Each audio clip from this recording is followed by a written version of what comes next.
اللهم صل على محمد وآل محمد. اعوذ باللہ من الشیطان اللعین الرجیم. بسم اللہ الرحمن الرحیم. رب اشرح لی صدری ویسر لی امری واحلل عقدۃ من لسانی یفقہوا قولی.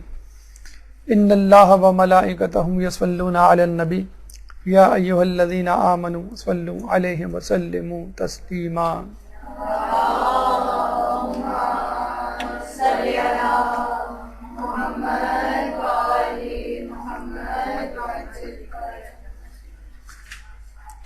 آج 27 ذی القعدہ ہے اور آج سے 2 دن بعد 29 ذی القعدہ ہوگی، اور یہ 29 ذی القعدہ اس حوالے سے ہمارے لیے اہم ہے کہ یہ ہمارے نوے امام محمد تقی علیہ السلام کی شہادت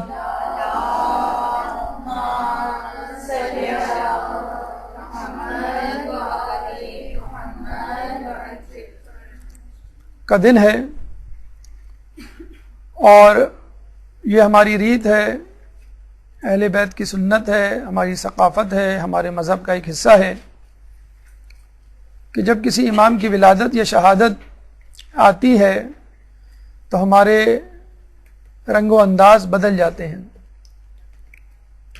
اگر غم کا دن ہوتا ہے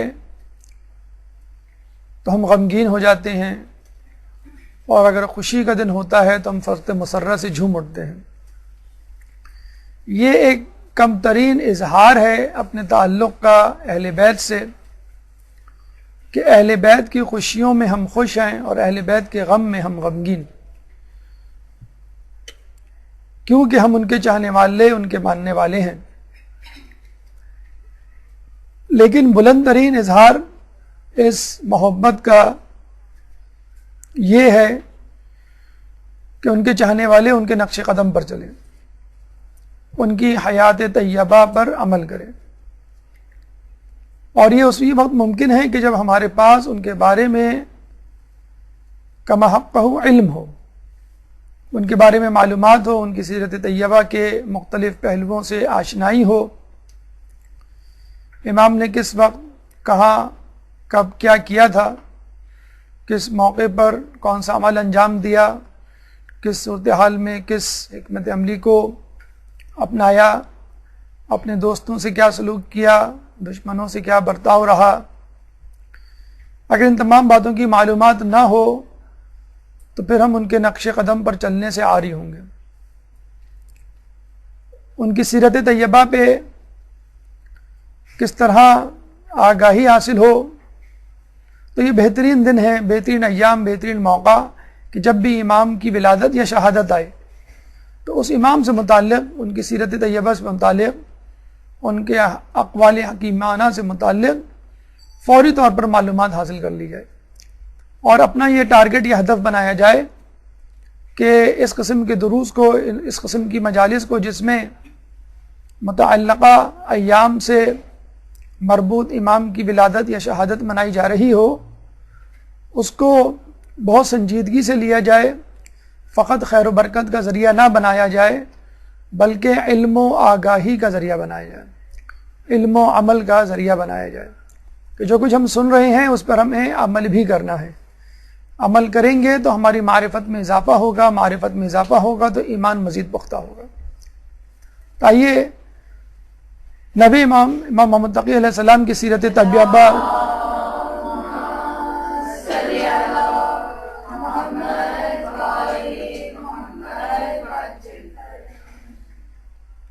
کی سیرت طیبہ سے چند موتی چنتے ہیں اور یہ دیکھتے ہیں کہ خود ہمارے لیے امام نے کیا کیا پیغامات چھوڑے ہیں.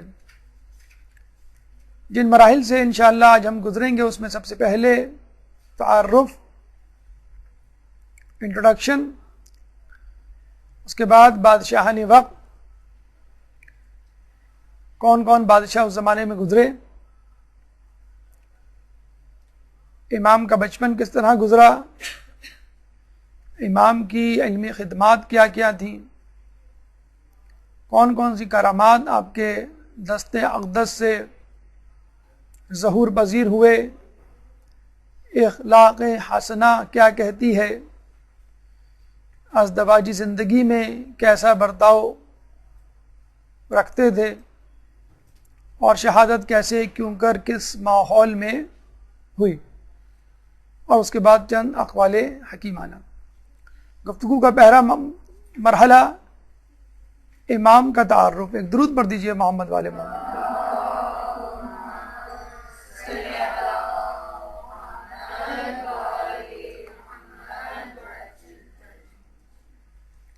ولادت 10 رجب 195 ہجری 195 ہجری کو ہوئی، اور یہ وہ ولادت تھی کہ جس کا شاید سب سے زیادہ انتظار کر رہے تھے لوگ،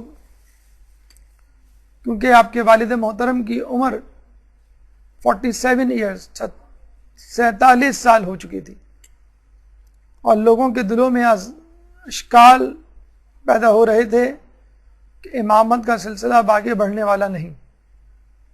نہ صرف اشکال آنے والے امام کے بارے میں، بلکہ خود 8ویں امام کے بارے میں اشکال اور شکوک و شبہات شروع ہو گئے تھے کہ یہ کیسے امام ہیں کہ ان کا کوئی بیٹا ہی نہیں، اور ان کی امامت خود مشکوک ہے۔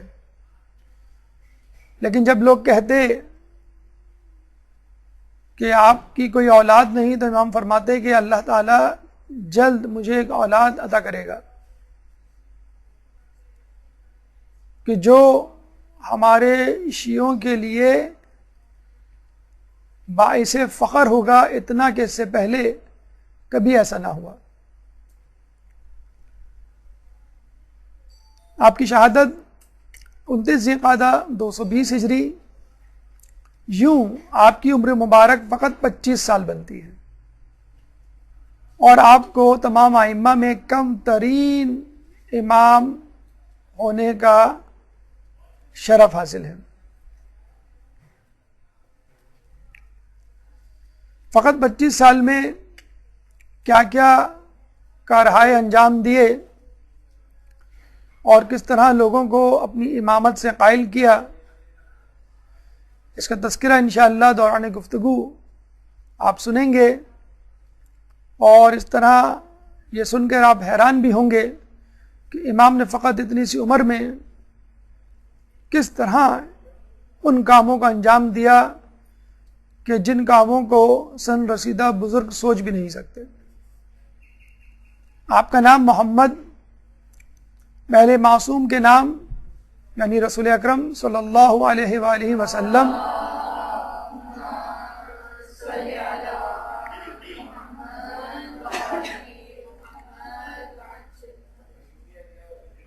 آخری معصوم خود امام زمانہ امام محمد مہدی، اللہم صلی علی محمد وآل محمد۔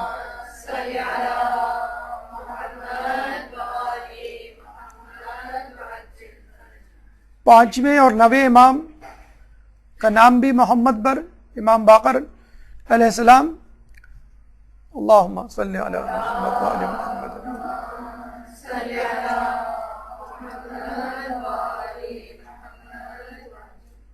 تو محمد کے ناموں کی قطار، ایک ہی خاندان میں کئی محمد۔ تو پہلے تو یہ بات ذہن میں رکھ لیجئے کہ اہل بیت کا نام رکھنا خود اہل بیت نے ہمیں سکھایا ہے۔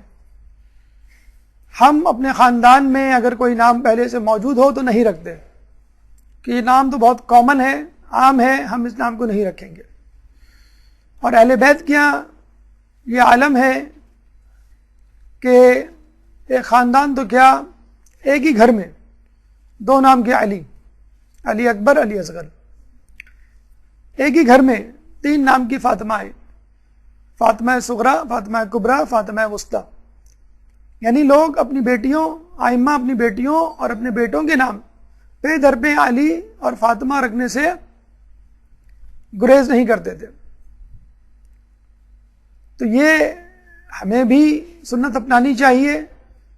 اہل بیت کے نام، معصومین کے نام چاہے کتنے ہی زیادہ ہوں، ان کو رکھنے سے، ان کو پکارنے سے، ان کو سننے سے کبھی بھی دل نہیں بھرتا.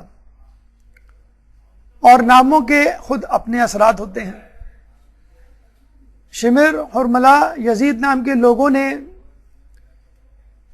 کیا فسق و فجور کے بازار گرم کیے، تاریخ کے صفحات اس کے گواہ ہیں.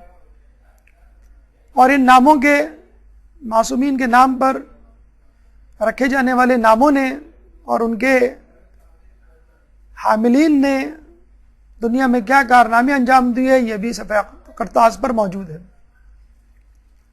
لیکن لفظ محمد کی قطار اور تکرار ہمیں ایک حدیث کی طرف متوجہ کر رہی ہے کہ جس میں محمد کو اول میں، محمد کو آخر میں، محمد کو اوسط میں قرار دینا ایک دقیق نقطے کی طرف ہماری توجہ کو مرتکز کر رہا ہے. حدیث رسول ہے کہ اولنا محمد و اوسطنا محمد و آخرنا محمد و کلنا محمد. اس حدیث سے فقط یہ بتلانا مقصود نہیں کہ لفظ محمد نام کے کئی معصوم، کئی امام ہوں گے.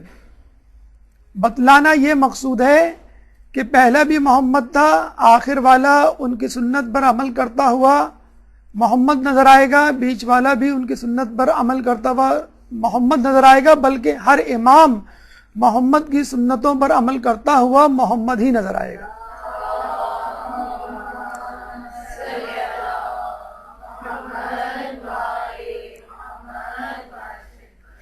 یعنی ہمارے امام فقط نام کے ہی محمد نہیں بلکہ کام کے بھی محمد ہیں.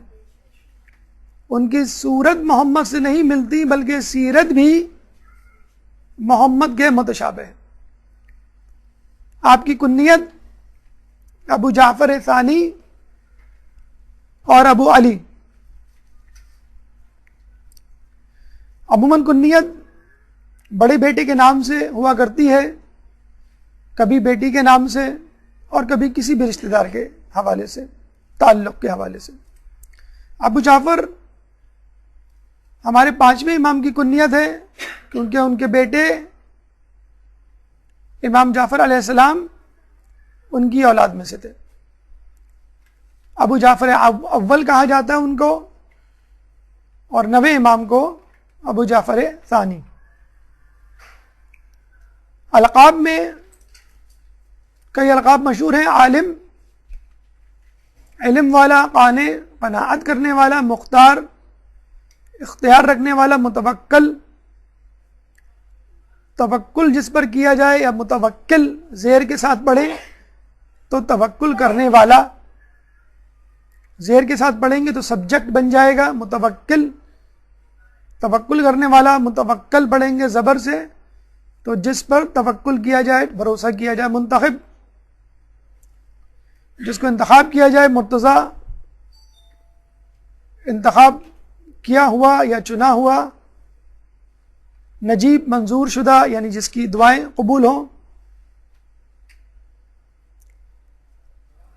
لفظ تقی، لقب تقی بر صغیر پاک و ہند میں زیادہ مشہور ہے، بلکہ امام نام ہے محمد سے کم لقب تقی سے زیادہ مشہور ہے بر صغیر پاک و ہند.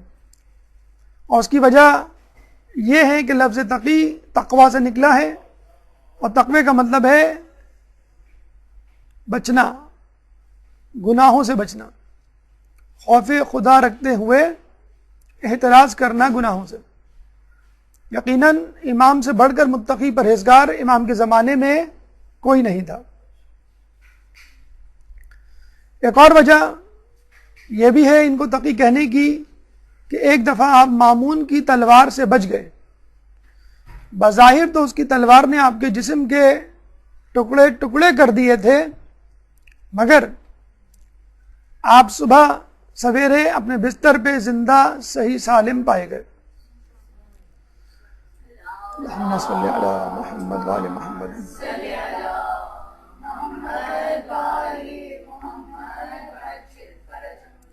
جواد جود و سخا کرنے والا، سخی، فیاض، اور یہ لقب کاظمین اس کے آس پاس کے علاقوں عرب ممالک میں زیادہ مشہور ہے. وہاں پہ آپ کو امام تقی کی بجائے امام جواد کے نام سے زیادہ پہچانتے ہیں. تو جواد لقب کاظمین جو ہاں ان کا روضہ ہے اس کے آس پاس، اور تقی برصغیر پاک و ہند میں آپ کا مشہور لقب. والد 8ویں امام امام علی رضا علیہ السلام تھے.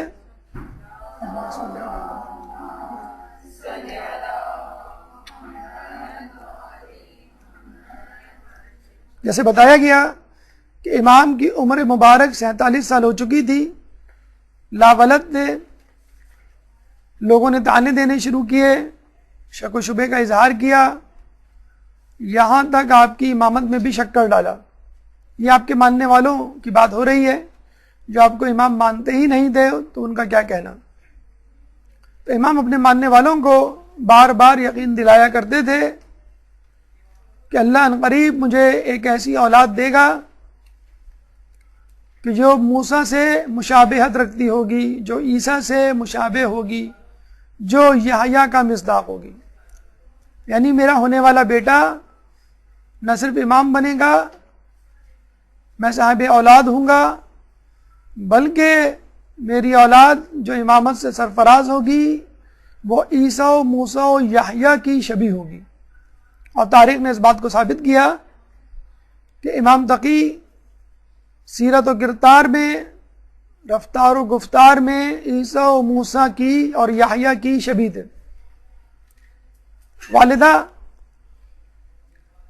جن ائمہ کی والدہ اپنے اپنے زمانے میں مشہور ہوئی اور ان کی ایک خاص پہچان تھی اپنے خاص پس منظر کے حوالے سے، ان میں آپ کی والدہ کا بھی نام آتا ہے. والدہ کا نام سبیکہ یا سبیکہ، ضمہ اور فتحہ پیش اور زبر دونوں سے پڑھ سکتے ہیں. قبیلہ نوبیہ سے ان کا تعلق تھا، اس لیے پورا نام عموماً سبیکہ نوبیہ کہا جاتا ہے. اور آپ کا تعلق اسی خاندان، اسی قبیلے سے تھا کہ جس قبیلے سے تعلق ماریہ قبطیہ یا ماریہ قبطیہ کا تھا. ماریہ قبطیہ رسول اللہ کی زوجہ، پہلے عیسائی تھی اور بیزنٹائن امپائر، بیزنطینہ سلطنت اپنے زمانے میں 6 صدی ہجری میں بڑی مشہور تھی عراق کے آس پاس. اس کا ایک بادشاہ تھا مقوقس، جس کو رسول اللہ نے اسلام کی دعوت دی تھی تو اس نے رسول اللہ کو ہدیے میں یہ کنیز پیش کی تھی. ماریہ قبطیہ کو یہ اعزاز حاصل ہے کہ آپ محبوب ترین ازواج المطہرات بھی شمار ہوتی تھیں، اور جناب خدیجہ سلام اللہ علیہ، اللہم صلی علی محمد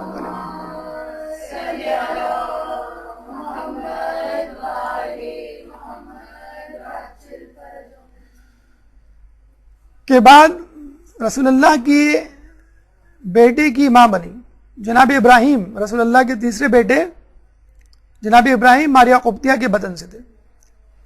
نہ صرف رسول اللہ کے تیسرے بیٹے کی ماں بنی، بلکہ جناب ابراہیم صاحبزادہ رسول امام حسین کا فدیہ قرار پائے کہ جب رسول اللہ نے امام حسین کی جگہ اپنے بیٹے ابراہیم کو پیش کیا، کہ جب ان سے کہا گیا کہ تمہیں دونوں میں سے کسی ایک کی قربانی دینی ہے، تو رسول اللہ نے اپنے بیٹے ابراہیم کو اللہ کی راہ میں قربان کر دیا، اللہ کی راہ میں دے دیا، اور حسین کو، حسین مظلوم کو کربلا کے لیے بچا رکھا. اللہم صلی علی محمد.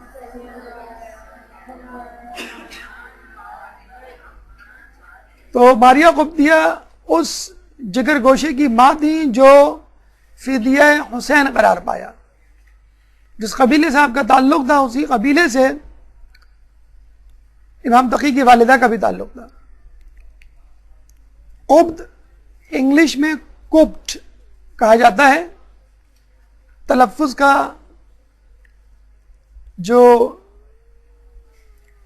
انداز ہے، جو مشابہت ہے، وہ بتلا رہی ہے کہ یہ ایک جیسے الفاظ ہیں. انگلش میں کوپٹ تھے، COPT کوپٹ، عربی میں جا کے قبط بن گئے، اور مؤنث کے لیے قبطیہ استعمال ہونے لگا، مذکر کے لیے قبطی استعمال ہونے لگا. یہ قبیلہ ایجپٹ، مصر اور ساؤتھ افریقہ، نارتھ افریقہ،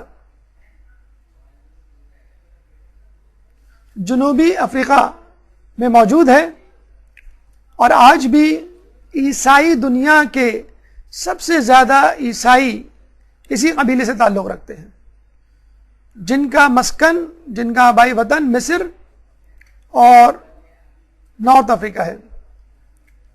ان کے دیگر نام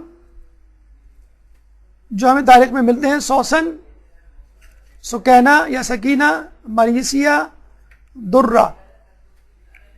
امام آپ کو خیزرہ اور ریحانہ کے نام سے پکارا کرتے تھے. آپ کی کنیت ام الحسن تھی. امام کی 2 بیویاں تھیں،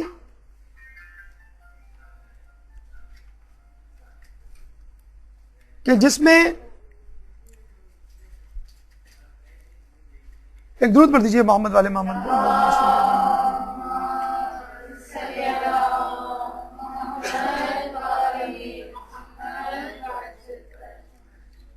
ایک مامون کی بیٹی اور ایک سبیکہ نوبیہ.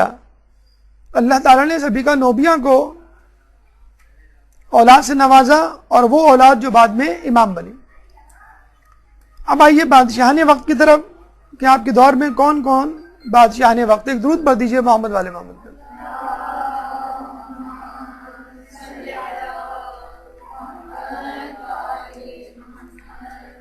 امین، مامون اور معتصم. آپ کی ولادت کے وقت امین، جس کی بادشاہت 3 یا 4 سال رہی، جس کو قتل کرنے کے بعد مامون 20 سال تک بادشاہ رہا، اور اس کے انتقال کے بعد معتصم اس کا بھائی طاقت پر براجمان ہوا، اور اسی نے امام تقی علیہ السلام کو زہر سے شہید کیا. اب آئیے امام کے بچپن کی طرف. ایک درود پڑھ دے محمد والے محمد.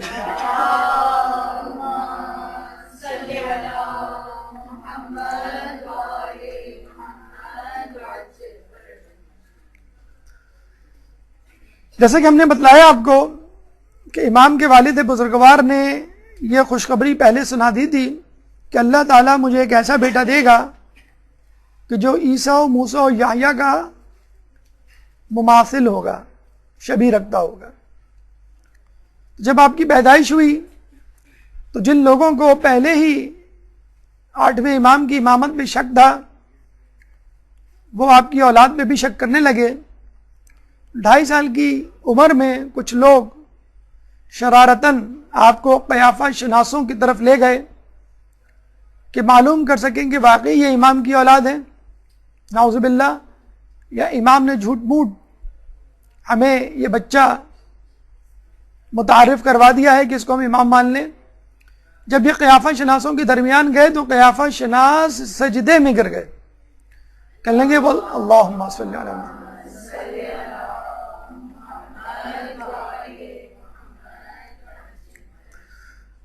اور کہنے لگے کہ تم کس شخصیت کو ہمارے پاس لے آئے؟ واللہ یہ بچہ پاک و طاہر ہے، پاک و طاہر صلب سے ہے، اور یہ ذریت رسول اور علی کے علاوہ کسی ذریت سے نہیں ہو سکتا.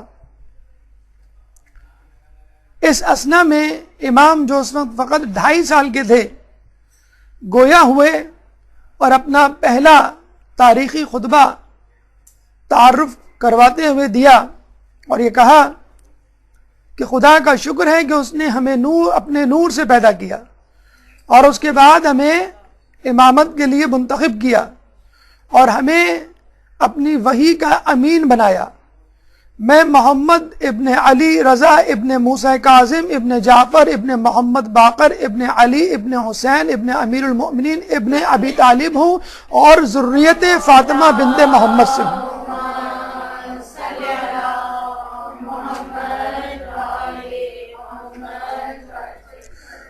اور ذریت فاطمہ بنت محمد سے ہوں. یہ بھی بتلا دیا کہ میں فاطمہ کی نسل سے ہوں اور انہی کی نسل کو آگے بڑھا رہا ہوں.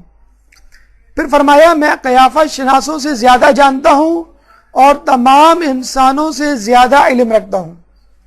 اگر باطل اور گمراہ لوگوں کے حملے کرنے کا ڈر نہ ہوتا اور اس بات کا شائبہ نہ ہوتا کہ اہل شرک و نفاق ہم پر ٹوٹ پڑیں گے، تو میں ایسی باتیں بتاتا کہ اولین و آخرین حیرت میں پڑ جاتے. اور اس کے بعد اپنے دہن مبارک پر اپنا ہاتھ رکھ کر فرمایا اے محمد تم بھی خاموش رہو، جس طرح تمہارے آباء اکرام خاموش رہے تم بھی صبر کرو جیسے انہوں نے صبر کیا، اور عنقریب لوگ وہ دیکھ لیں گے کہ جس کا ان سے وعدہ کیا گیا ہے، اور بے شک فاسق لوگ ہی خسارے میں رہنے والے ہوں گے. اس کے بعد اپنے سامنے کھڑے ہوئے ایک بزرگ کا ہاتھ تھاما اور مجمع چھٹتا رہا اور راستہ بنتا گیا، اور وہاں پہ موجود بزرگوں نے بے اختیار اپنی زبان سے یہ کلمہ جاری کیا واللہ اعلم حیث یجعل رسالتہ، اللہ ہی بہتر جانتا ہے کہ وہ اپنی رسالت کے امین کے لیے کس کو منتخب کرے. ایک درود پڑھ دے محمد والے محمد.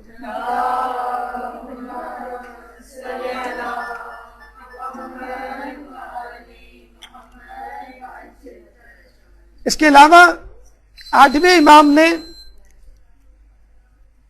ایک صحابی کو امام تقی کی پشت مبارک پر اس مہر کو دکھایا کہ جو ان کے شانے پر 2 شانوں کے درمیان پیٹھ پہ موجود تھی، بالکل اسی طرح جس طرح رسول اللہ کی پشت مبارک پر مہر نبوت موجود تھی.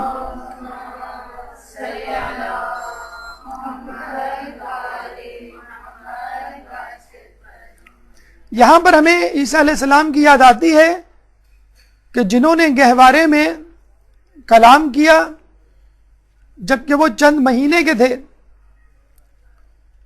اور لوگوں کو مخاطب کرتے ہوئے یہ کہا قال انی عبد اللہ آتانی الکتاب وجعلنی نبیا. قال انی عبد اللہ، اور انہوں نے کہا کہ بے شک میں اللہ کا بندہ ہوں، آتانی الکتاب، اور مجھے اس نے کتاب دی، وجعلنی نبیا، اور مجھے اس نے نبی بنایا. سورہ مریم آیت نمبر 30، سورہ کا نشان 19، آیت کا نشان 30. تو جب عیسیٰ علیہ السلام چند مہینوں کے ہو کر اپنے نبی ہونے کی گواہی دے سکتے ہیں، تو امام 2.5 سال کے ہو کر اپنی امامت کی گواہی کیوں نہیں دے سکتے؟ یہ ہے وہ عیسیٰ کی شبیہ جس کا تذکرہ آپ کی ولادت سے پہلے آپ کے والد بزرگوار نے کر دیا تھا. شہادت سے 3 سال پہلے آپ کے والد محترم آپ سے جدا ہوئے، اس وقت آپ کی عمر مبارک 5 سال تھی. یعنی فقط 5 سال کی عمر میں باپ کا سایہ آپ سے جدا ہو گیا، اور وقت شہادت آپ کی عمر، یعنی آپ کے والد کی شہادت کے وقت آپ کی عمر 8 سال تھی. اس کو 5 سال نہیں 8 سال کر لیں. یعنی جب جدا ہوئے تھے، کیونکہ وہ ان کو زندان میں ڈالا گیا تھا، شہادت سے پہلے آپ کی عمر 5 سال تھی اور وقت شہادت آپ کی عمر 8 سال تھی. آپ اندازہ لگا لیجئے کہ 8 سال کا بچہ جس کو امامت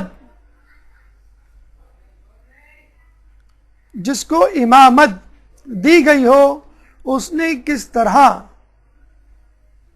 اس امامت کو نبھایا ہوگا. سب سے پہلا کام یا کرامت جو ان سے ظہور ہوئی امام کی شہادت کے ساتھ، کہ وہ باعجاز خداوندی دعی و لفظ کرتے ہوئے مدینے سے خراسان آئے اور اپنے شہید والد کی تجہیز و تکفین میں حصہ لیا. کفن پہنانے کے بعد لوگوں سے یہ کہا کہ اب انہیں دفنانے کی تیاری کرو، اور یہ کہہ کر نماز پڑھا کر خود وہاں سے چلے آئے. بادشاہ نے سرکاری نماز جنازہ پڑھائی اور ان کی تدفین عمل میں آئی۔ تاریخ اس بات کی گواہ ہے کہ امام کو ولی عہدی دینے والا بھی مامون تھا اور امام کو شہید کرنے والا بھی مامون تھا۔ چنانچہ جب لوگوں کو اس بات کا علم ہوا کہ امام کو زہر دیا گیا ہے تو کسی کے ذہن میں بھی یہ شائبہ نہ تھا کہ مامون کے علاوہ کسی نے امام کو قتل کیا ہو۔ تمام لوگ اس بات پر متفق تھے کہ امام کو شہید کرنے والا، قتل کرنے والا خود مامون ہے۔ چنانچہ خطرے کی بو کو بھانپ کر اس نے اپنے دامن سے اس دھبے کو مٹانے کی کوشش کی اور امام کے صاحبزادے جو کہ اس وقت فقط 8 سال کے تھے بغداد طلب کر لیا کہ میں ان کو اپنا شاہی مہمان بناؤں گا، اپنے ساتھ رکھوں گا، عزت و تکریم دوں گا تاکہ لوگوں کے ذہنوں سے جو اشکال ہے وہ محو ہو جائے۔ یہ بادشاہوں کی ایک خباثت ہوا کرتی ہے کہ جب وہ کسی کو بلاتے ہیں تو محل میں آنے سے پہلے ان کو کہیں رکواتے ہیں، انتظار کرواتے ہیں کہ میں ابھی مصروف ہوں، بعد میں آنا، کچھ دیر کے بعد آنا، شام میں آنا، کل آنا، 1 ہفتے بعد آنا۔ کیا مصروفیت ہوا کرتی تھی بادشاہوں کی؟ شطرنج کھیلنا، شراب پینا، رقص و سرور کی محفلیں برپا کرنا، لہو و لعب کے سامان میں مشغول رہنا، یہ ان کی مصروفیت ہوا کرتی تھی۔ اور یہ تو فقط ایک بچہ تھے لوگوں کے سامنے، لڑکا تھے لوگوں کے سامنے، عام سا بچہ، عام سا لڑکا۔ تو مامون نے گویا ان کو کسی خاطر میں نہ لانے کا ارادہ کر لیا، اور غالباً یہ بھول گیا یا جان بوجھ کے اس نے ارادتاً ایسا کیا کہ اس اثنا میں وہ شکار کے لیے چل پڑا۔ جب شکار کے لیے نکلا تو راستے میں امام جو اس وقت 8 سال کے بچے تھے اور بچوں کے ساتھ کھڑے نظر آئے۔ باقی بچے کھیل رہے تھے اور امام ان کو دیکھ رہے تھے۔ ہوتا ہے شب و روز تماشا میرے آگے، بازیچہ احتفال ہے دنیا میرے آگے۔ تو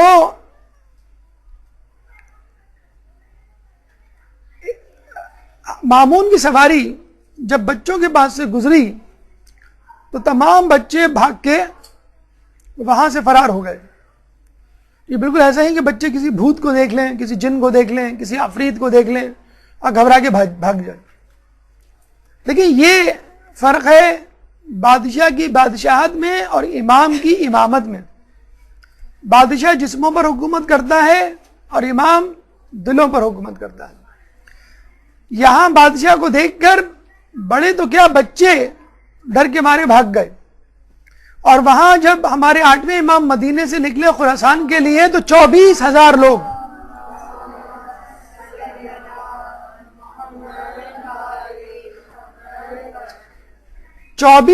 لوگ آپ کے دیدار کے لیے دوڑے کہ ہمیں آپ کا دیدار کرنا ہے، ہمیں آپ سے رسول کی حدیث سننی ہے، ہمیں آپ سے استفادہ کرنا ہے۔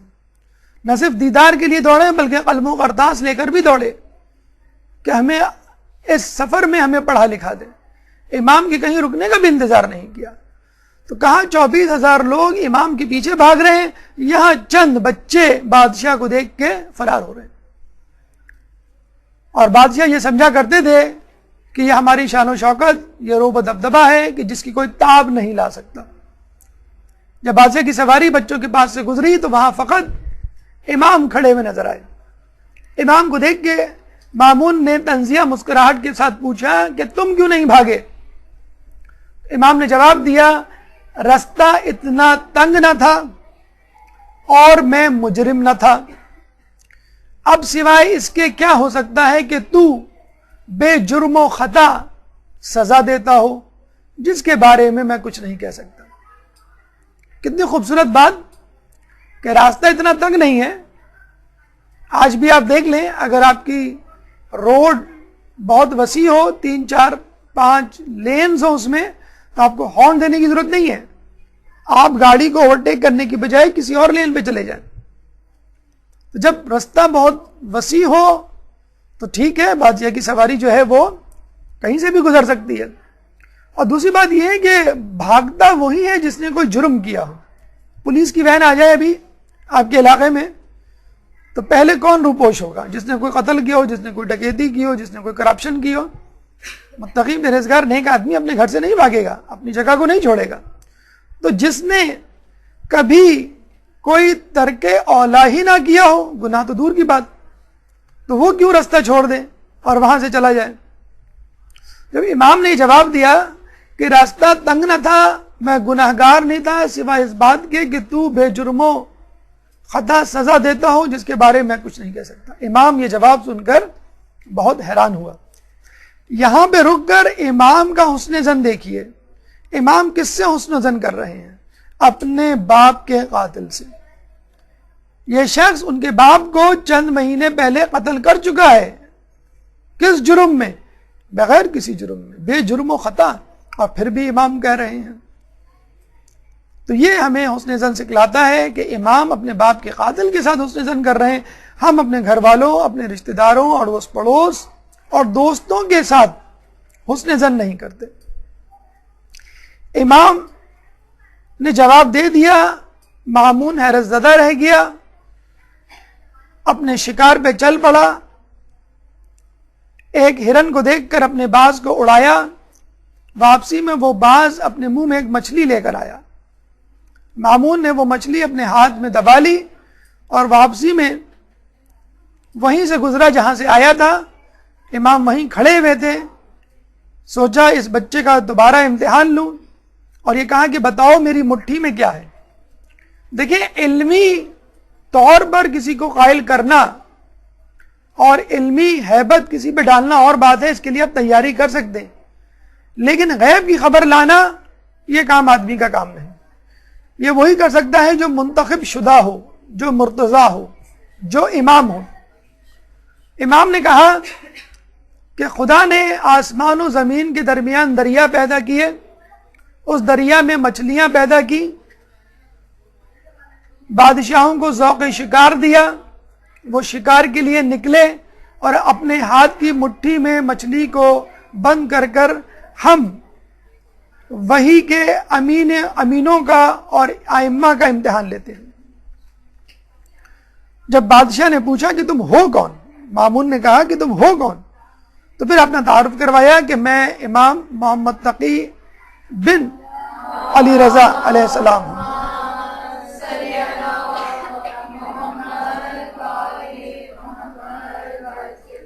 اب مامون کے ذہن میں وہ تمام باتیں گھومنے لگی جو آپ کے والد بزرگوار سے وابستہ تھی. یعنی ان کو بلانا، ولی عہد بنانا، اپنی بڑی بیٹی سے ان کا نکاح کرنا اور پھر شہید قتل کر دینا. فوراً اس کو یاد آیا کہ میں نے تو بلایا اس لیے تھا کہ میں تعظیم و تکریم کروں گا تاکہ اپنے دامن سے قتل کا دھبا، خون کا دھبا مٹاؤں.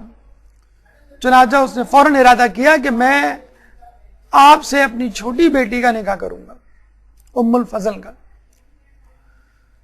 اور ان کو وہ محل میں لے کر آ گیا. فوراً محل میں آ کے جب اس نے یہ اعلان کیا کہ میں اپنی چھوٹی بیٹی کا نکاح، بڑی بیٹی کا نکاح وہ کر چکا تھا ان کے والد محترم سے، 8ویں امام سے، اب چھوٹی بیٹی ام الفضل کا نکاح وہ دوبارہ کرنا چاہتا تھا ان سے.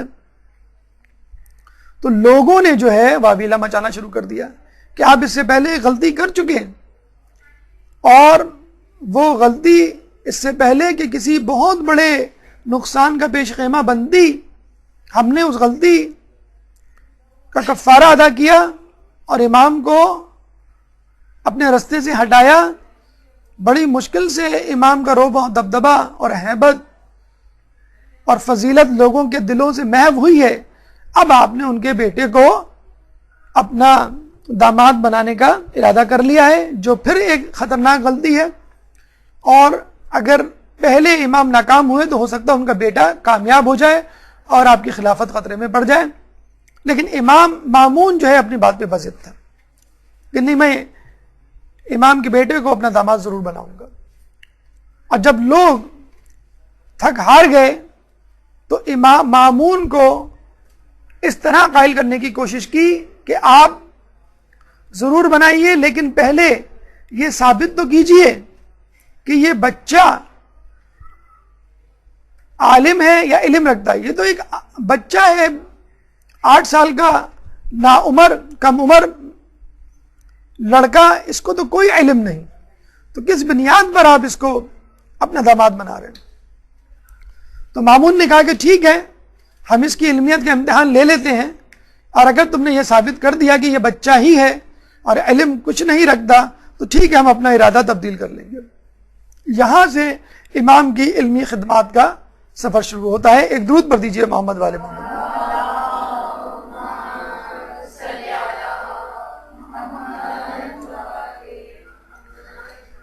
اب یحییٰ ابن اقسم سے ایک مناظرہ ہوا, پہلا ڈسکشن, جب آپ کی عمر مبارک فقط 8 یا 9 سال تھی, اور یحییٰ ابن اقسم جو اس وقت قاضی القضاء تھا, چیف جسٹس تھا, سب سے بڑا عالم دین تھا غیر شیعہ افراد میں, اس کو بلایا گیا کہ تم ان سے کوئی سوال کرو.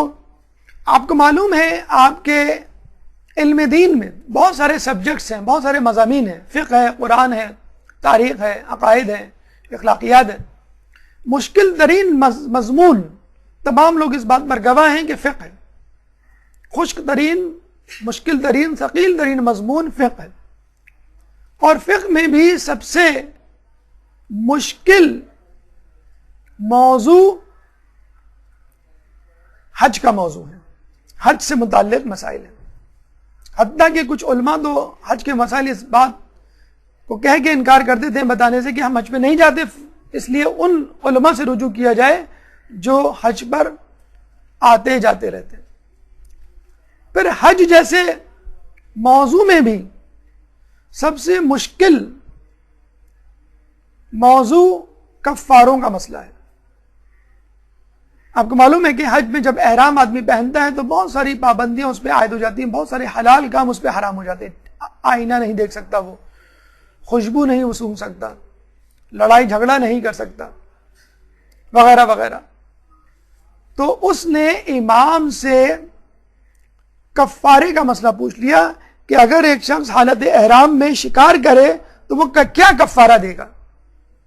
اب آپ دیکھیے, ایک بچے سے اس کی عمر کو مد نظر رکھتے ہوئے چاہیے تو یہ تھا کہ پہلے کچھ آسان سوال پوچھے جاتے, جب وہ آسان سوالوں کے جواب دے دیتا تو پھر مشکل سوال. اس نے سوال ہی ایسا پوچھا کہ خدا نخواستہ وہ بچہ یہ سوال سن کر خاموش ہو جائے, چکرا جائے.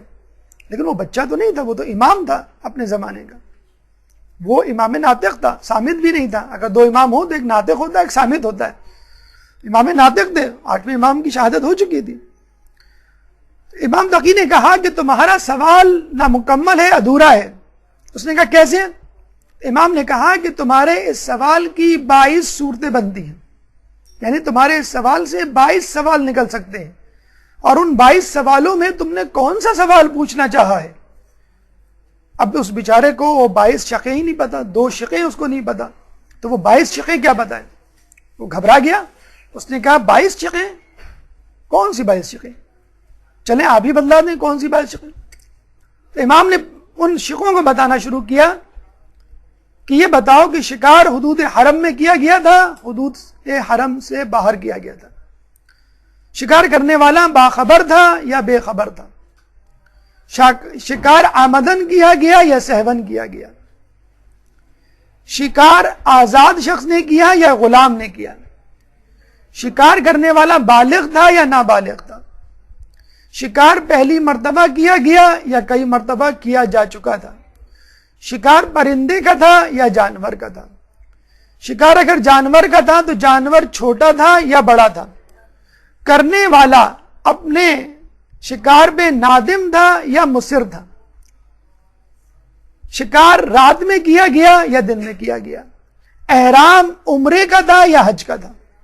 اور یہ سن کر مامون اور یحییٰ ابن اقسم دونوں چکرا کے گر پڑے.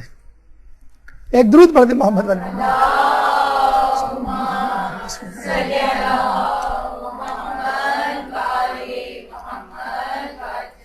اسی وقت مامون نے حکم دیا کہ امام خطبہ نکاح شروع کریں.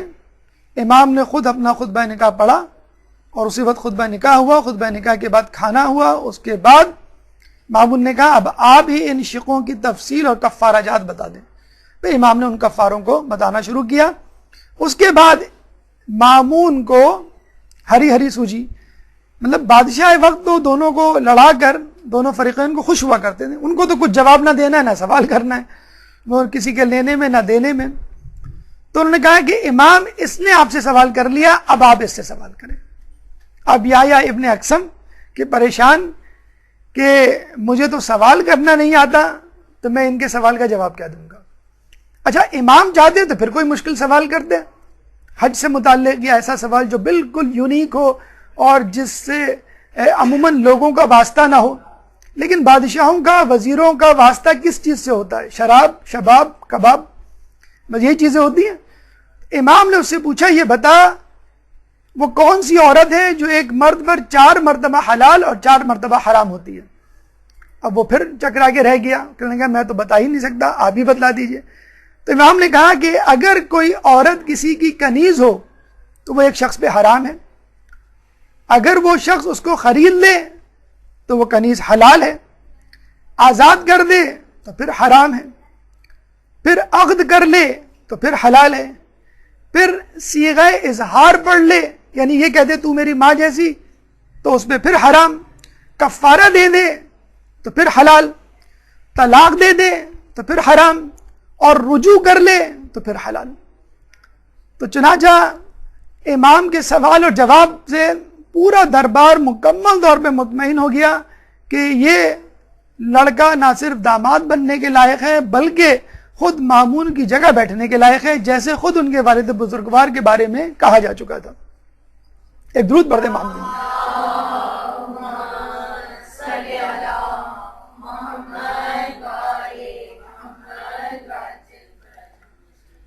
امام کے بارے میں کہا جاتا ہے کہ ایک دفعہ انہوں نے ایک نشست میں 30,000 سوالات کے جواب دیے، جو نشست مسلسل 3 دن تک جاری رہی.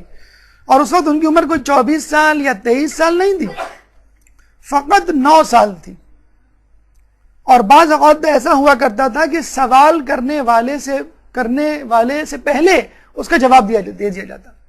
کوئی لفافہ بڑھاتا سوال کا، امام اس کو کھول کے پڑھنے کی زحمت نہ کرتے، اسی وقت اس کو لفافہ دے دیا جاتا کہ اس میں تمہارے سوال کا.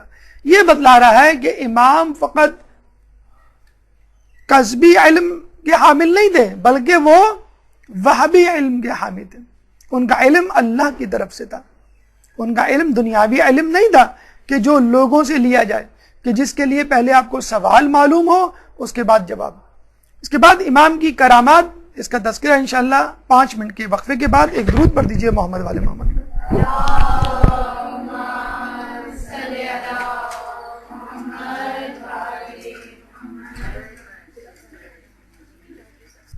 اعوذ باللہ من الشیطان الرجیم، بسم اللہ الرحمن الرحیم. سلسلہ گفتگو وہیں سے شروع کرتے ہیں جہاں ہم نے روکا تھا.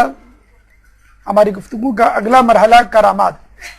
جیسے کہ اس سے پہلے بھی ہم بیان کر چکے ہیں کہ علم و تقوی یا علم و عمل ان لوگوں کے لیے ثبوت امامت یا ثبوت نبوت ہوا کرتا ہے کہ جو خود تقوی و پرہیزگاری کی طرف راغب ہوں، شرافت کی طرف مائل ہوں، خواص الناس ہوں.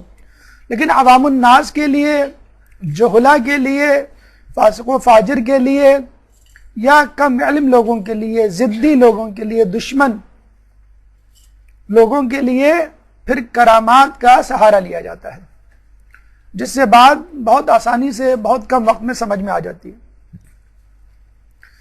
کرامت یا معجزہ اور جادو میں یہ فرق ہے کہ جادو کے لیے تیاری کی جاتی ہے، خاص مقام اور خاص وقت کا تعین کیا جاتا ہے. جادو نظر کا دھوکہ ہوا کرتا ہے اور آسمانوں پر جادوگروں کا بس نہیں چلتا.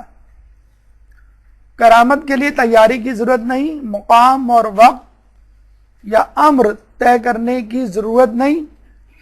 کسی بھی وقت کہیں بھی نبی یا امام یہ معجزہ، یہ کرامت کر کے دکھا سکتا ہے. نظر کا دھوکہ نہیں، حقیقت ہوا کرتا ہے. اور آسمانوں پر بھی نمودار ہو جاتا ہے، جیسے شق القمر کا واقعہ۔ ایک بہت دلچسپ، بہت مختصر سا واقعہ، لیکن اس میں کئی نکات پوشیدہ ہیں۔ ہم اپنے زمانے میں یہ سمجھتے ہیں کہ شاید یہ ہمارے زمانے کا فسانہ، من گھڑت بات ہو، میتھ جسے کہتے ہیں انگلش میں، کہ لوگ شیعوں کے گھر کا پانی نہیں پیتے، شیعوں کے گھر کھانا نہیں کھاتے۔ عجیب و غریب غیر شیعہ افراد میں یہ بات مشہور ہے کہ شیعہ حضرات شاید کچھ ملا کے دے دیتے ہیں۔ کچھ لوگوں نے اس سے بڑھ کر یہ کہا کہ تھوک کے پلاتے ہیں۔ ایک ہم نے پڑھے لکھے ڈاکٹر دوست سے جب اس بارے میں پوچھا تو ہمیں یہ توقع تھی کہ بہتر جواب ملے گا۔ اس نے کہا یار کہہ تو نہیں سکتے، لیکن ہم نے سنا ہے، ہماری فلاں پھپھو بتایا کرتی تھی، وہ کسی پڑوس میں جایا کرتی تھی، وہ شیعہ تھے، وہ ان کو روزانہ پان کھلایا کرتی تھی۔ ایک دفعہ ان کی غیر موجودگی میں جب پان کھول کے دیکھا تو کتے کے ساتھ چوہے کی مینگنیاں بھی۔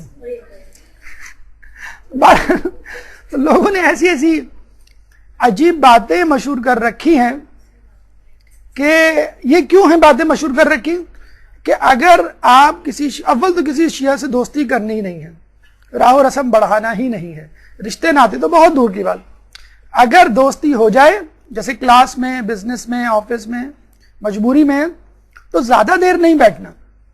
اب زیادہ دیر بیٹھنے کا مطلب کیا ہے؟ تو لوگوں نے کہا کہ چلو پانی اور کھانے سے متعلق افسانے گڑھ دو، کیونکہ آدمی زیادہ دیر بیٹھتا ہے تو پھر پانی بھی پیتا ہے، کولڈ ڈرنک بھی پیتا ہے، چائے بھی پیتا ہے، پھر کھانا بھی کھاتا ہے۔ تو جب آپ ان پہ یہ پابندی لگا دیں گے کہ شیعوں کے گھر کا پانی اور کھانا نہیں کھانا، نہ پانی پینا، تو وہ زیادہ دیر بیٹھنے کی نوبت نہیں آئے گی۔ جب زیادہ دیر نہیں بیٹھو گے تو اظہار خیال نہیں ہوگا، تبصرہ تذکرہ نہیں ہوگا، مناظرہ نہیں ہوگا، گفت و شنید نہیں ہوگی، ایک طرف کا نظریہ دوسری طرف منتقل نہیں ہوگا۔ اس لیے اس قسم کے افسانے گڑھے گئے۔ یہ امام کے زمانے میں بھی افسانے تھے، یہ فقط ہمارے برصغیر پاک و ہند کے شاخصانے نہیں، اس زمانے کے افسانے ہیں۔ محمد بن علی ایک شخص دشمن اہل بیت کسی طرح، جسے کہتے ہیں کہ بائی چانس، کسی اور کے ساتھ امام کے گھر میں وارد ہوا، کسی دوا کو استعمال کیا کرتا تھا بیماری کے سبب، جس کی وجہ سے اس کو پیاس بہت لگتی تھی، اس کو اتنی شدید پیاس لگی، لیکن اس کے باوجود اس نے امام سے پانی نہیں مانگا کہ شیعوں کے گھر کا پانی نہیں پینا چاہیے۔ شیعوں کے گھر کا پانی اتنا خطرناک ہے تو ان کے امام کے گھر کا پانی کیسا ہوگا؟ امام نے اس کی اس ضرورت کو بھانپ لیا اور فوراً اپنے غلام کو کہا کہ ایک گلاس پانی لے کر آؤ۔ جب وہ پانی لے کر آیا، غلام تو بے تابانہ شدت پیاس کو برداشت نہ کر سکا اور وہ پانی پی گیا، اور اس کے بعد یہ حیران بھی ہوا کہ شیعوں کے امام کو میرے دل کا حال کیسے پتہ چل گیا۔ یہاں پر ہم صرف یہ کہیں گے کہ ہم ان لوگوں کے ماننے والے ہیں کہ جو اپنا لعاب یعنی تھوک کنویں میں ڈالیں تو پانی شیریں ہو جائے، چشم میں لگائیں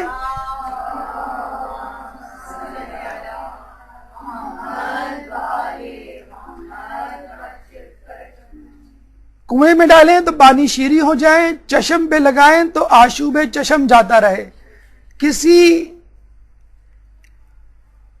کنکر پہ لگا کر کسی کے منہ میں ڈال دیں تو 70 زبانوں کا ماہر ہو جائے۔ تو یہ کہنا کہ فلاں تھوک کے پلاتے ہیں، ہم کہتے ہیں کہ اگر آپ یہ بھی پی لیں تو بھی آپ کو شفا ہو جائے۔ اول تو ہم نہیں کرتے ایسے، لیکن ہم جن کے ماننے والے ہیں ہمیں پورا یقین ہے کہ ہمارے لعاب میں بھی اللہ نے کچھ نہ کچھ تاثیر رکھی ہوگی۔ ایک درود پڑھ دیں محمد والے محمد۔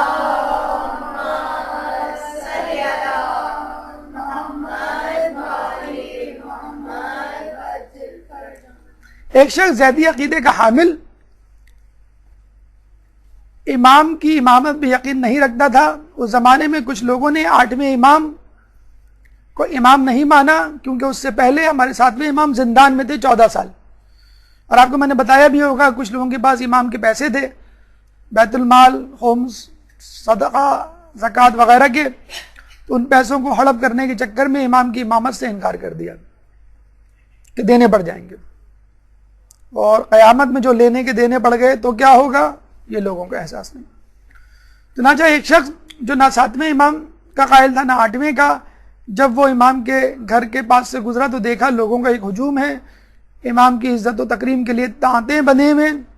تو دیکھ کر مسکرایا کہ دیکھو کتنے بے وقوف احمق لوگ ہیں کہ ایک بچے کو عزت دے رہے ہیں.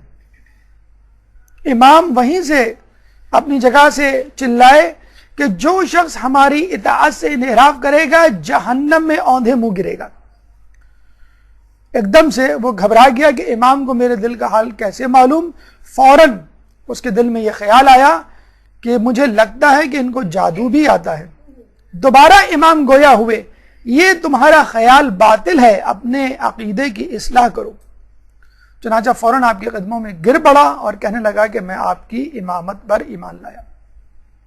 اسی طرح کا واقعہ خود رسول اللہ کے لیے حوالے سے بھی ملتا ہے. جب ابو سفیان مکے میں مدینے میں ملنے آیا اور معافی تلافی کی درخواست کی اور رسول اللہ نے قبول کر لیا اور وہ مسلمان بھی ہو گیا, جب جانے لگا تو دل میں خیال آیا کہ میں نے خواہ میں محمد کی بیعت کی, ایمان لایا, اگر تھوڑی سی کوشش کر لیتا, لوگوں کو تیار کر لیتا تو محمد پہ غالب آ جاتا. نہیں, بلکہ اس نے یہ سوچنا شروع کیا اگر تھوڑی سی محنت کر لیتا تو رسول کے خیمے سے آواز آئی تو تب بھی تو مجھ پر غالب نہ آتا. پیچھے مڑ کر دیکھا تو حیران اور پریشان کہ رسول تو تھے نہیں, رسول نے میرے دل کا خیال کیسے جان لیا. تو آپ دیکھ لیجئے ہمارے ائمہ کی کرامات میں, معجزات میں جھلک ہے, ایک مشابہت ہے, ایک تمثیل ہے خود رسول کی اور ان سے پہلے انبیاء کی بھی. تو کس طرح یہ رسول اور نبیوں کی ضروریت نہ قرار پائیں. اب آئیے امام کے اخلاق کی طرف چلتے ہیں. چند موتی اپنی عملی زندگی کے لیے یہاں سے چنتے ہیں. ایک درود پڑھ دیجئے محمد والے محمد کا. اللہم صلی اللہ علیہ وسلم.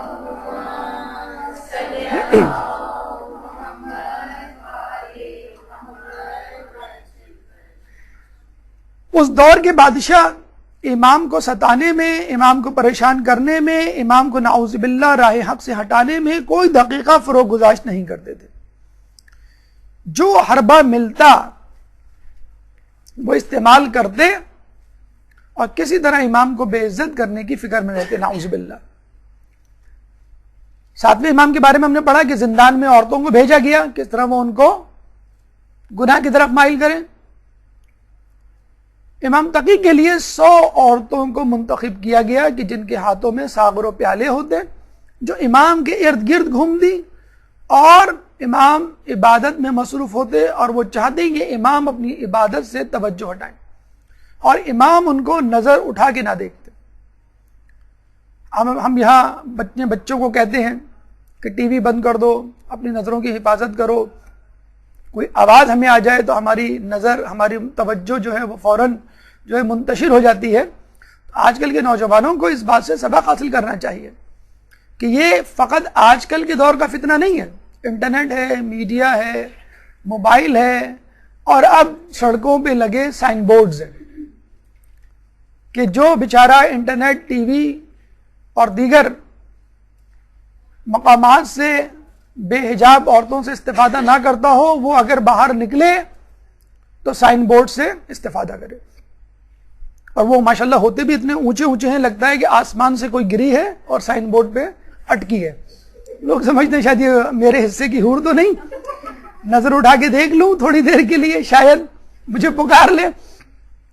تو نعوذ باللہ یہ آپ دیکھ لیجئے ایک ایک سائن بورڈ کا جو کرایہ, جو ہم نے آج سے 20 سال پہلے سنا تھا 3,000 روپے پر ڈے, 3,000 پر ڈے, آج کیا اس کا کرایہ ہوگا. تو ہمارے اعتراف میں بے حجابیت, فحاشیت عروج پر ہے کہ کسی طرح انسان کو اپنے رستے سے ہٹایا جائے. اور جو ہم سنتے ہیں نا کہ دجال جب آئے گا تو ایک ہاتھ میں بے حجاب عورتیں, دوسرے ہاتھ میں موسیقی کے آلات, یہ جو فتنے ہیں یہ اس وقت بھی موجود ہیں. اس وقت آپ دیکھ لیں پوری دنیا میں یہی 2 فتنے ہیں. ٹی وی سے آپ یہ 2 چیزیں نکال لیں, چاہے وہ چائے کا اشتہار ہو, چاہے وہ موبائل کا اشتہار ہو, چاہے وہ کسی چیز کا اشتہار ہو, یہ 2 چیزیں آپ نکال دیں تو رہ کیا جاتا ہے. پہلے لوگ جب ڈرامے آتے تھے تو دیکھتے تھے, جب وقفہ آتا تھا تو اٹھ کے چلے جاتے تھے. اب جب جو ہے ڈرامہ آتا ہے تو اٹھ کے چلے جاتے ہیں, اشتہار آتے ہیں تو بیٹھے رہتے ہیں. یہ مطلب لوگوں کا حال ہو گیا ہے. تو یہ حربے, پرانے حربے آج کل کے حربے نہیں ہیں، اور آنے والے دور میں بھی یہی حربے ہوں گے، یہی دو حربے ہوں گے کہ جن کو کیش کیا جائے گا۔ اب وہ زمانہ آ گیا ہے کہ ان بے حجاب عورتوں کو باقاعدہ سفیر بنایا جاتا ہے، ان کو بڑے بڑے کاموں میں نمائندگی دی جاتی ہے کہ آپ جو ہے غربت دور کریں، آپ جو ہے وہ جہالت دور کریں، آپ جو ہے لوگوں کے درمیان جو ہے وہ مصالحت کروائیں۔ تو یہ فتنہ پہلے بھی تھا، یہ آزمائش پہلے بھی تھی، آج بھی ہے اور آنے والے دور میں بھی ہوگی۔ اس کے لیے ہمیں پہلے سے تیار ہونا چاہیے۔ جب امام پر بادشاہ کا زور نہیں چلا تو امام کو اپنے دربار میں طلب کیا اور وہاں پہ ایک میوزیکل کنسرٹ منعقد کروایا۔ ابھی آپ کے یہاں انچولی میں کسی گراؤنڈ پہ میوزیکل کنسرٹ ہو جائے، کچھ نہ کچھ نہیں تو لوگ فقط دیکھنے کے لیے پہنچ جائیں، دیکھیں تو کون آیا ہے۔ تو اس زمانے کا جو مشہور سنگر تھا، پاپ سنگر تھا یا کلاسیکل سنگر تھا، مخارق نام تھا اس کا، اس کو بلایا، اس کو کہا کہ تم موسیقی بجاؤ۔ عورتیں پھر موسیقی، یعنی جو فسق و فجور کا ماحول ہو سکتا ہے وہ بادشاہ نے وہاں پہ روا رکھا۔ امام بیٹھے رہے، ان کی نظریں نیچی رہیں، اپنی عبادت میں مصروف رہے، اور ایک دفعہ جب بدتمیزی عروج پر ہو گئی، یعنی مامون اور وہ جو دیگر افراد ہیں جنہوں نے رکنے کا نام نہیں لیا، تو امام نے نظر اٹھا کے اس شخص یعنی مخارق کو کہا کہ اے بوڑھے شخص، بلکہ یہ کہا کہ اے بڑی داڑھی والے شخص۔ اس زمانے میں داڑھی رکھنا فیشن تھا، لوگ جو ہے داڑھی رکھ کے سارے کام کیا کرتے تھے۔ تو آج کل تو یہ ہوتا ہے کہ داڑھی والوں سے یہ توقع کی جاتی ہے کہ وہ گناہ نہ کریں، اس زمانے میں وہ تھا، ثقافت تھی۔ تو اے بڑی داڑھی والے شخص، کیا تجھے خوف خدا نہیں؟ یہ سنتے ہی مخارق کے ہاتھ سے تنبورا، جو اس زمانے کا گٹار ہوا کرتا تھا، وہ گر گیا اور ہمیشہ کے لیے اس کا ہاتھ فالج زدہ ہو گیا۔ اب دیکھیے ہمارے امام میں یہ طاقت ہے کہ اگر پہلے سے فالج گرا ہو تو دعائے مشلول سکھا کر فالج صحیح کر دیں، دور کر دیں، ہاتھ صحیح کر دیں، اس کو دور کر دیں۔ اور یہ بھی طاقت ہے کہ ایک صحیح ہاتھ کو فالج زدہ بنا دیں۔ یہ ہے ہمارے ائمہ میں مشابہت، اولنا محمد و اوسطنا محمد و آخرنا محمد۔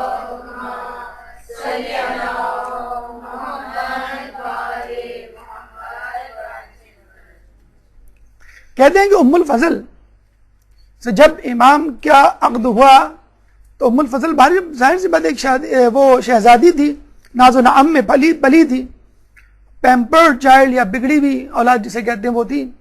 امام کے ساتھ جب مدینے جانا پڑ گیا تو اس کو وہ سادہ سی زندگی، تقوی سے بھرپور زندگی، مطلب ایک تو وہ زمانہ تھا کہ جب کسی نے بی بی فضہ سے کہا کہ تمہاری جنت تو پکی، تم بڑی خوش قسمت ہو، تو اس نے کہا اے بدبخت، اہل بیت کی کنیزی کے بعد کس کو جنت کی پڑی ہے؟ ایک زمانہ وہ تھا، اور اب یہ زمانہ کہ ایک عورت بیوی ہے امام کی اور اس کو امام کا ماحول راس نہیں آ رہا، بار بار وہ خطوط لکھتی اپنے باپ کو اور باپ جو ہے وہ اس کی نہیں سنتا۔ ایک وقت جب غالباً امام بھی وہیں تھے، مامون کے پاس آئی، مامون اس وقت جو ہے نشے میں تھا اور اس نے شکایت کرنی شروع کر دی امام کی۔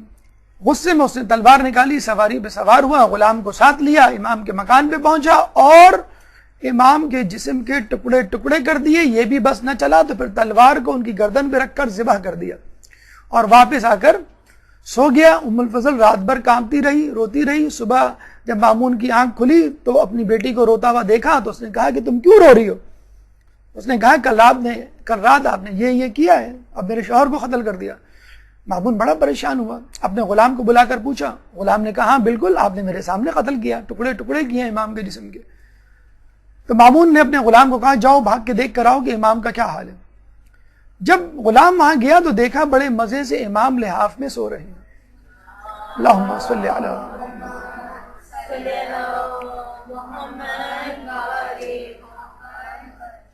امام کو بیدار کیا کہ زندہ ہے یا نہیں، امام کو اٹھایا اور پھر مزید تصدیق کرنے کے لیے کہا کہ آپ کی قمیض میں لینا چاہتا ہوں تبرکن، کہ تاکہ اپنے ساتھ رکھوں، اپنے ساتھ مرنے کے بعد قبر میں لے جاؤں کہ میرے لیے وسیلہ مغفرت بن جائے۔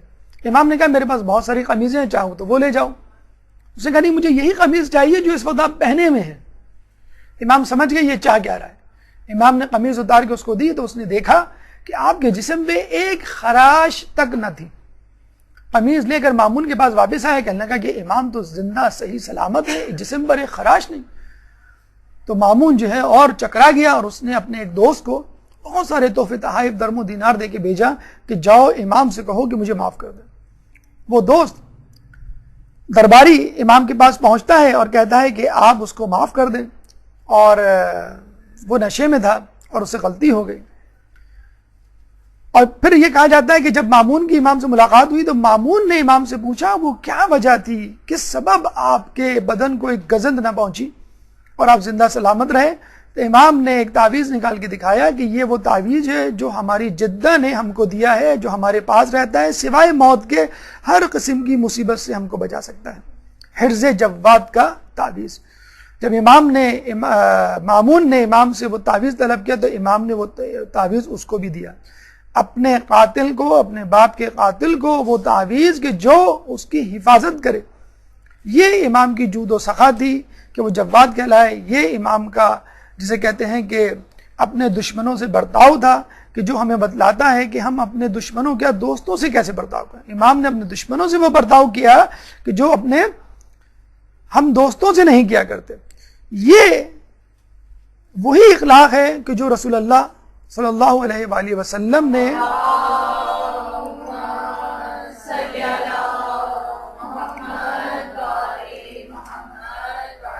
اپنے دشمنوں سے روا رکھا کہ آج تک لوگ یہ نہیں فیصلہ کر پائے کہ کون رسول کا دشمن تھا, کون رسول کا دوست.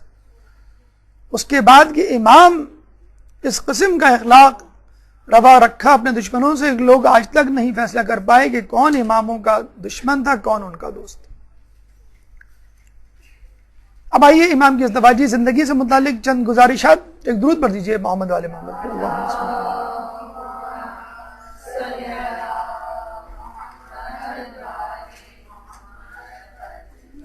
آپ کی پہلی بیوی ام الفضل, مامون کی چھوٹی بیٹی, 2003 سے 2018 تک اس نے مسلسل مامون کو آپ کے بارے میں شکایت نامے لکھے, اور جب مامون کا انتقال ہو گیا تو اس نے اپنے چچا معتصم کے بادشاہ بننے پر دوبارہ ان کو خطوط لکھنے شروع کیے. معتصم نے جو ہے امام کو بغداد طلب کر لیا اور قتل کی سازش کو انجام دیا. ام الفضل گھبرائی, امام نے جاتے جاتے اس کو بددعا دی کہ تجھ کو ایک ایسا ناسور لگے گا کہ جو کسی سے ٹھیک نہ ہوگا اسی سے تیری موت ہوگی. اور امام کی شہادت کے بعد ام الفضل کو ایک ایسی بیماری لگی کہ اس کا سارا پیسہ اس بیماری کے علاج پر خرچ ہو گیا, لیکن وہ اس بیماری سے کبھی صحت یاب نہ ہو سکی.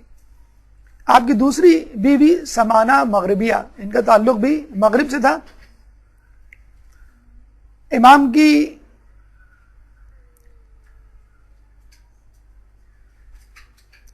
والد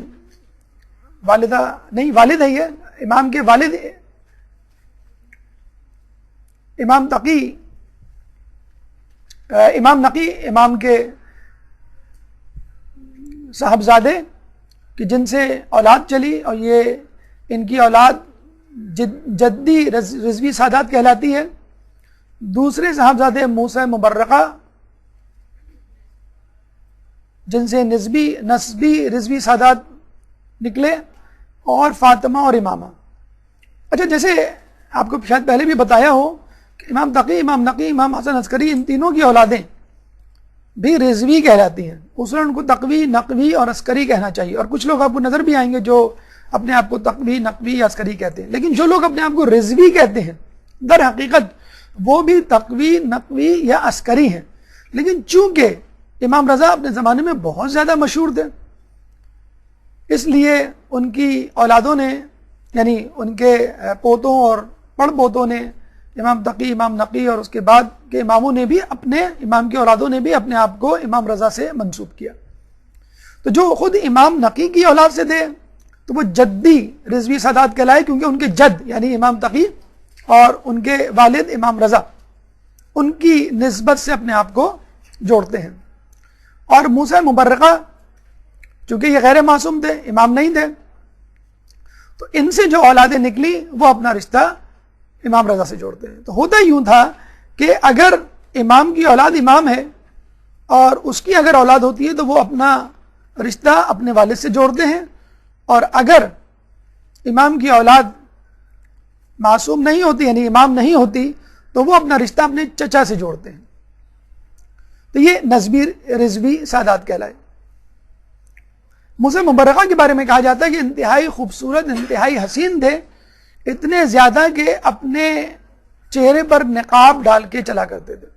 انہی کی نسل سے سید احمد اور محمد اعرج تھے، اور انہی سے ہمیں رسول اللہ کی جو حدیث ملتی ہے داڑھی کا مونڈنا مسلح کرنے کے مترادف ہے، یعنی جیسے کسی نے اپنے ناک کان کاٹ دیے ہوں، اپنے چہرے کا مسلح کر دیا ہو، ایماسیشن.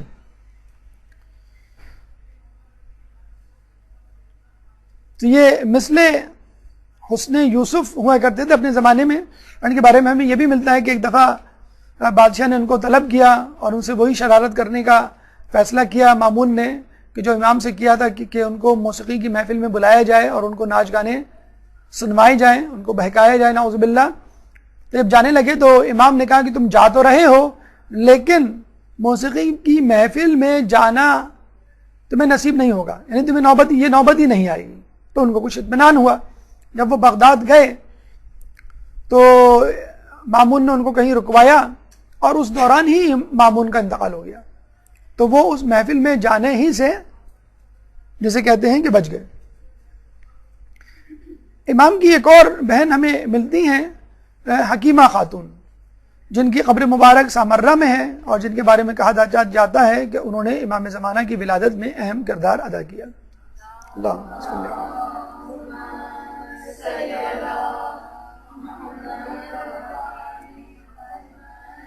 اب آئیے امام کی شہادت کی طرف. 29 ذی-القعدہ امام کی شہادت، جس کو یوم تقویٰ سے بھی آپ منسوب کر سکتے ہیں. 218 ہجری میں معتصم باللہ نے امام کو بغداد طلب کیا اور آپ کو قید کر دیا، اور امام نے جاتے ہوئے مدینے میں اپنے بیٹے امام نقی کی امامت کا اعلان کر دیا، کیونکہ ان کو معلوم تھا کہ اب مجھے دوبارہ آنا نصیب نہیں ہوگا. محرک شہادت کیا تھا، یعنی کیا وجہ تھی کہ جو شہادت کا سبب بنی؟ آپ کو معلوم ہے کہ یحییٰ ابن اقسم اور دیگر علماء اور دیگر وزراء امام سے حسد کرنے لگے تھے کہ ہم جب بھی کوئی بات کرتے ہیں، کسی بات کا جواب دیتے ہیں، امام اس کو باطل قرار دیتے ہیں اور اپنی حجت ایسی بیان کرتے ہیں منطق کے تمام لوگ ان کی بات کو تسلیم کر لیتے ہیں.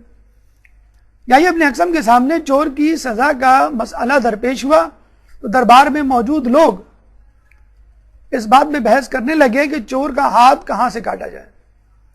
کسی نے کہا کہ کوہنی سمیت، یعنی کوہنی تک کاٹا جائے، کیونکہ قرآن میں ہے فَغْسِلُوا وُجُوهَكُمْ وَأَيْدِيَكُمْ إِلَى الْمَرَافِقِ، چہرے کو اور ہاتھ کو کوہنیوں تک دھو. قرآن میں اس کا تذکرہ موجود ہے. اپنے چہروں کو اور اپنے ہاتھوں کو کوہنیوں تک دھو، إِلَى الْمَرَافِقِ. تو اس کا مطلب کیا ہوا؟ کوہنیاں ہاتھ میں شمار ہوتی ہیں. لیکن کچھ لوگوں نے کہا کہ اسی آیت میں آخری ٹکڑا ہمیں کہتا ہے کہ ہاتھ میں کوہنیاں شمار نہیں ہوتی، اور اللہ فرماتا ہے کہ اگر پانی نہ ملے یا کسی بیماری میں مبتلا ہو تو فَامْسَحُوا بِوُجُوهِكُمْ وَأَيْدِيَكُمْ، کہ مسح کرو اپنے چہرے کا اور ہاتھ کا. اس میں کوہنی شامل نہیں ہے. جب آپ مسح کرتے ہیں تو مسح ہتھیلی تک ہوتا ہے، کلائی تک ہوتا ہے. تو ہمیں چاہیے کہ چور کا ہاتھ کلائی تک کاٹیں. امام کو بلایا گیا، بھئی آپ بتائیں کہ کوہنی تک کاٹیں یا کلائی تک کاٹیں؟ تو امام نے کہا کہ نہ کوہنی تک نہ کلائی تک، چور کا ہاتھ فقط انگلیوں کی جڑ تک کاٹو، یعنی انگلیاں کاٹی جائیں. اور اب ایران، ابھی بھی آپ جائیں ایران میں، جب جو چور کی سزا ہے وہ انگلیوں کا کاٹنا ہے، اور سعودی عرب میں جو چور کی سزا ہے وہ ہتھیلیوں سمیت کاٹنا ہے. ابھی تک وہ بہرحال اس فلسفے پہ قائم ہے. ہمارے یہاں جو ہے انگلیوں کی جڑوں تک ہے. کیوں؟ امام نے کہا کہ حدیث کے مطابق اعضائے سجدہ 7 ہیں: دونوں پاؤں کے انگوٹھے، دونوں پاؤں کے گھٹنے، دونوں ہاتھوں کی ہتھیلیاں 6 اعضاء اور پیشانی 7 اعضاء ہیں. اگر تم اس کی ہتھیلی کاٹ دو گے تو اس کا سجدہ نہیں ہو پائے گا، وہ اپنے ایک اعضائے سجدہ سے محروم ہو جائے گا. یہاں ہمیں ثقلین کی اہمیت کا اندازہ ہوتا ہے کہ فقط قرآن پڑھ کر اس کا ترجمہ سمجھ کر اپنی قیاس پر عمل کر کے کوئی بھی ہدایت نہیں پا سکتا جب تک ثقلین میں سے دوسرا ثقل یعنی اہل بیت کی تفسیر اور تشریح اور توضیح اور تفصیل موجود نہ ہو. اور اس کے بعد یحییٰ بن اقسم نے وزراء کے ساتھ یہ چال چلی کہ اب بادشاہ کو بتلا دینا چاہیے کہ ہماری عزت تو آپ نے خاک میں ملا ہی دی، اب آپ کی باری ہے. جس طرح ان کے والد محترم نے مامون کے مقابلے میں آنے کی کوشش کی اور ان کی شہرت اتنی بڑی کہ قریب تھا کہ وہ مامون کو ہٹا کر قیام کرتے اور خود خلافت پہ قبضہ کر لیتے، حالانکہ ایسا کچھ نہیں تھا لیکن خوف تھا ان کو. تو جس طرح مامون نے قتل کر دیا، اب آپ کا جو ہے وہ وقت ہے، اب آپ کی باری ہے. اب ہماری وزارت، قضایت، شہرت، عزت، علمیت سب خاک میں مل چکا ہے. اب لوگ آپ کی طرف دیکھ رہے ہیں کہ امام کم آپ کو اپنے تخت و تاراج سے محروم کریں، کیونکہ لوگوں نے یہ سمجھنا شروع کر دیا ہے خلافت کا حق امام تقی کو ہی ہے. چنانچہ اس نے وہی کچھ کیا جو اس سے پہلے کہ بادشاہ نے کیا کہ امام کو انگور میں زہر ملا کر دے دیا. کچھ لوگ کہتے ہیں کہ اسی چکوترے کا ایک شربت تھا، وہ امام کو بھجوایا اور امام کو کہا کہ یہ شربت جو ہے آپ نوش فرما لیں. ام الفضل نے واویلا مچایا کہ امام جو ہے وہ واویلا تھا، یا جسے کہتے ہیں کہ ایک ڈرامہ تھا لوگوں کو بتانے کے لیے کہ میں جو ہوں اس سازش کا حصہ نہیں یا مجھے افسوس ہے. تو امام نے ام الفضل کو بددعا دی کہ تو ایسے ناسور میں مبتلا ہوگی کہ جس سے تجھے چھٹکارا نہیں ہوگا. 29 ذی-القعدہ 220 ہجری کو امام کو زہر سے شہید کیا گیا. تجہیز و تکفین امام نقی نے باعجاز خداوندی مدینے سے بغداد آ کر طی الارض کر کے انجام دی. اور یہ ہمارے یہاں عقیدہ ہے کہ امام کو غسل و کفن معصوم ہی دیا کرتا ہے. تدفین یعنی سرکاری تدفین کہہ لیجئے واسق بن معتصب نے انجام دی. اور یہ ہوا کرتا تھا کہ پہلے امام کی جو ہے وہ تجہیز و تفکین اور نماز جنازہ امام پڑھا دیا کرتے تھے، اور پھر بادشاہ آ کر اعلان کیا کرتے تھے کہ اب ہم نماز جنازہ پڑھائیں گے اور ان کی تدفین کریں گے سرکاری طور پہ. یعنی سرکار کا ان کی شہادت یا موت میں کوئی ہاتھ نہیں ہے.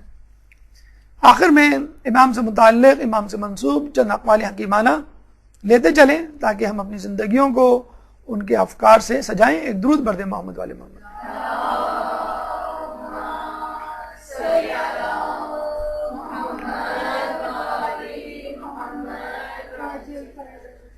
امام فرماتے ہیں کہ مومن کی عزت اسی میں ہے کہ لوگوں سے بے نیاز رہے. اسی طرح کی حدیث دیکھیں، اگر آپ تھوڑا سا غور و خوض کریں ہر امام کی سیرت طیبہ پر تو یقین کیجئے امام کی رفتار میں، گفتار میں، سیرت و کردار میں، نشست و برخاست میں، روز و شب، میدان جنگ یا گھر، ہر جگہ ہر وقت امام میں کوئی نہ کوئی شبیہ ہمیں ضرور نظر آتی ہے دوسرے امام کی، رسول اللہ کی یا اس سے پہلے انبیاء کی. اور ہمیں یقین ہو جاتا ہے جس طرح انبیاء منتخب ہوئے اس طرح امام بھی منتخب شدہ ہیں، کیونکہ ان کی سیرت میں بھی شباہت ہے، ان کی کرامات میں بھی شباہت ہے، ان کے اقوال میں بھی شباہت ہے. رسول کے پاس چند افراد آئے جانے کے وقت، کہنے لگے کہ ہمیں کوئی ایسی نصیحت کیجئے کہ جو فقط دنیاوی ہو، دین سے اس کا کوئی تعلق نہ ہو. کتنے عجیب لوگ ہوا کرتے تھے، کتنی عجیب نصیحت کی درخواست. رسول اللہ نے کیا کہا کہ دیکھو کبھی کسی سے کوئی چیز نہیں مانگنا. کتنی خوبصورت. آج ہمارا ملک اس بات پر تہیہ کر لے کہ ہم کوئی چیز امپورٹ نہیں کریں گے، تو کیا ہمارے پاس وہ تمام ذرائع نہیں کہ جس کو استعمال کر کے ہم ترقی یافتہ ملک بن جائیں؟ کیا ہمارے پاس گیس نہیں؟ کیا ہمارے پاس پیٹرول نہیں؟ کیا ہمارے پاس کاپر، سونے، چاندی کے ذخائر نہیں؟ کیا ہمارے پاس کوئلے کی بہتات نہیں؟ کیا ہمارے پاس دنیا کی 8 چوٹیوں میں سے 5 بڑی چوٹیاں نہیں؟ کیا ہمارے پاس ساحل سمندر نہیں؟ کیا ہمارے پاس چاروں موسم نہیں؟ کیا ہمارے پاس فصلیں اور زراعت کے لیے ماحول میسر نہیں؟ کیا ہمارے پاس تعلیم یافتہ لوگوں کی کمی ہے؟ کیا ہمارے پاس دولت کی ریل پیل نہیں؟ کیا چیز ہے جو پاکستان میں نہیں؟ آج ہم تہیہ کر لیں کہ ہم باہر سے کچھ نہیں مانگیں گے، تو آپ دیکھیے کہ ہم کس طرح اپنے پیروں پہ کھڑے ہوتے ہیں۔ اسی طرح آج آپ یہ تہیہ کر لیں کہ میں کسی سے کچھ نہیں مانگوں گا۔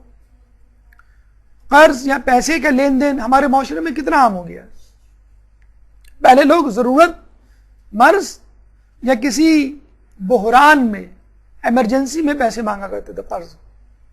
اب جو ہے وہ اپنی لگژریز کے لیے قرض اور پیسے مانگا کرتے ہیں۔ پہلے لوگ جو ہے مرتے مر جاتے تھے لیکن اپنی بیماری، اپنی مصیبت کا اظہار نہیں کیا کرتے تھے۔ آج دو لوگ بیٹھ جائیں اور دیکھیں آپ 5 منٹ کے بعد ہر شخص اپنی زندگی کا رونا رو رہا ہوتا ہے۔ پیسوں کی کمی کا رونا، اولاد کی نافرمانی کا رونا، شوہر کی بے رخی کا رونا، ماحول کی بے وفائی کا رونا، ساس کے ظلم کا رونا، ہر شخص اپنی اپنی مصیبت کو لے کے اور امداد بھری ترسی ہوئی نگاہوں سے دوسرے کو دیکھ رہا ہوتا ہے کہ میری کسی طرح مدد کر دو۔ تو اگر آپ یہ تہیہ کر لیں کہ میں کسی سے، کہتے ہیں جب وہ افراد رسول سے جدا ہوئے تو راستے بھر اس پہ عمل کیا اور عمر بھر اس پہ عمل کرتے رہے کہ اگر چلتے چلتے گھوڑے پہ سواری کرتے ہوئے کوڑا زمین پر گر جاتا تو کسی سے کہتے نہیں، خود اٹھاتے۔ دسترخوان پہ بیٹھتے تو کسی سے پانی تک نہ مانگتے، خود اپنا پانی بھر کے پیتے۔ یہ عادت آپ اپنے گھر میں ڈال لیں کہ اپنا کام خود کرنا ہے۔ اپنے بچوں کو اس بات کی تربیت دیں کہ اپنی چیزیں اپنی جگہ پر تمہیں خود رکھنا ہے۔ ٹھیک ہے تم کپڑے نہیں دھو سکتے، کوئی بات نہیں، لیکن اپنی چیزیں، اپنے گندے کپڑے تو کم از کم واشنگ مشین میں یا غسل خانے میں یا جہاں بھی رکھنے کی جگہ ہوتی ہے وہاں رکھو۔ اپنی چیزیں، اپنی کتابیں، اپنی کاپیاں، اپنا اسکول بیگ، اپنا یونیفارم، پین، بکس، یہ تمام چیزیں اپنی جگہ پہ رکھنے کی عادت ڈالو۔ تم جھاڑو نہیں لگا سکتے، کوئی بات نہیں، اگر کوئی ریپر گر گیا ہو تمہارے ہاتھ سے تو کم از کم اس ریپر کو، چاکلیٹ کے ریپر کو یا بسکٹ کے ڈبے کو اٹھا کے تو کم از کم کسی ڈسٹ بن میں ڈالو۔ تو لوگوں کو خود کفالت کی عادت ڈلوائیں کہ وہ خود کسی سے نہ مانگے، نہ آپ خود کسی سے مانگے، ورنہ پھر آپ کی عادتیں آپ کے بچوں میں جائیں گی اور وہ زندگی بھر کسی نہ کسی طور پہ مقروض رہیں گے۔ ضروری نہیں کہ آدمی پیسے مانگے، آدمی کسی سے محبت، شفقت یا تسلی بھی مانگ سکتا ہے۔ تو اس سے بھی گریز کریں کہ اپنی مصیبت کو کسی کو بتائیں۔ مولا خود فرماتے ہیں کہ جس شخص پہ مصیبت پڑے وہ شخص سب سے پہلے، سب سے زیادہ روادار ہے کہ اس مصیبت کو برداشت کرے۔ اگر آپ کو کوئی بیماری ہے تو آپ یہ کیوں توقع کرتے ہیں کہ میرے ساتھ اس بیماری میں تمام لوگ شریک ہوں، لوگ میری تیمارداری کریں، میری عیادت کریں، ہر وقت میرے آگے پیچھے پڑیں، میری دوا لے کر کوئی آئے، میرے لیے اسپیشل پرہیز کے کوئی کھانے پکائے۔ کوشش کریں کہ اپنی بیماری کا بوجھ جتنا آپ خود اٹھا سکتے ہیں خود اٹھائیں۔ اگر آپ مدرسے میں پڑھ رہے ہیں تو کسی پہ احسان نہیں کر رہے کہ آپ یہ سوچیں گھر جا کے بھائی میں مدرسے میں پڑھ رہی ہوں، میرا ٹیسٹ ہونے والا ہے، کھانا جو ہے فلاں بھابھی پکائیں گی یا بچوں کو جو نہلانے دلانے اور ہوم ورک کا کام ہے یہ کوئی اور کرے گا۔ نہیں، کام بھی آپ کو خود ہی کرنے ہیں اپنے گھر کے، اور مدرسے کا کام بھی۔ اپنا بوجھ خود ہی اٹھانا ہے۔ اگر کوئی اضافی بوجھ ہے تو اس اضافی بوجھ کی وجہ سے اپنے بوجھ کو کسی دوسرے پہ منتقل نہیں کرنا ہے۔ اگر آپ کو اہل بیت سے محبت ہے، اسلام سے محبت ہے، تو اس محبت کی قیمت ادا کیجیے۔ اب عمار یاسر مسجد نبوی کی تعمیر میں 2 اینٹیں اٹھا کے لاتے تھے، کمزور سے دبلے پتلے سے عمار یاسر 2 اینٹیں، لوگ ایک ایک اینٹ اٹھاتے تھے۔ تو لوگوں نے کہا عمار یاسر تم 2 اینٹیں کیوں اٹھا رہے ہو؟ عمار یاسر نے کہا کہ ایک میرے حصے کی اور ایک رسول کے حصے کی۔